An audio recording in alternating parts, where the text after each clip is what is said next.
In the previous section, we showed that when light passes through openings, it will bend around the edges and thus spread out due to the effects of diffraction. This occurs when light from an object enters the pupils of your eyes or any optical instrument, like a camera or a telescope, for example. If now you are looking at two closely spaced objects, then the light from each will spread out upon passing through your eyes. If the objects are close enough, then their diffraction patterns will overlap. The more the patterns overlap, the more difficult it becomes to distinguish them as separate objects. Consider the situation of a car at night traveling away from you in reverse. When the car is close to you, it is easy to distinguish the two headlights at the front of the car. Light waves from each headlight will enter your eyes and undergo diffraction. As the car moves further away, the diffraction patterns created on the retina at the back of your eyes will move closer together. Eventually, the car moves sufficiently far away that the diffraction patterns created by each headlight overlap significantly, to the point where you can no longer distinguish two individual headlights. Instead, at this point, the car looks like it has a single headlight. Any optical instrument that is going to resolve two closely spaced objects must have sufficient resolving power to do so.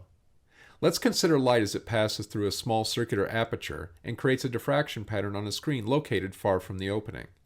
The pattern consists of a central bright circular region surrounded by alternating bright and dark circular fringes. These fringes are analogous to the rectangular fringes that a single slit produces. The angle theta in the picture locates the first circular dark fringe relative to the center of the central bright fringe and is given by sine theta equals 1.22 times lambda over d, where lambda is the wavelength of the light and d is the diameter of the circular opening. Any optical instrument with the ability to resolve two closely spaced objects must be able to produce images of them that can be identified separately. Think about the images on the image sensor, or film, when light from two widely separated point objects passes through the circular aperture of a camera. As the figure illustrates, each image consists of a circular diffraction pattern, but the two patterns do not overlap, and are thus completely resolved. On the other hand, if the objects are moved sufficiently close together, the intensity patterns created by the diffraction begin to overlap. In fact, if the overlap is extensive, it may no longer be possible to distinguish the patterns and thus the point sources separately. In such a case, the picture from a camera would show a single blurred object instead of two separate ones. Ultimately then, diffraction limits the ability of an optical instrument to produce distinguishable images of objects that are close together. It is useful to have a criterion for judging when two closely spaced objects are optically resolved. The following figure illustrates this condition, known as Raleigh's criterion for resolution, which is stated as follows.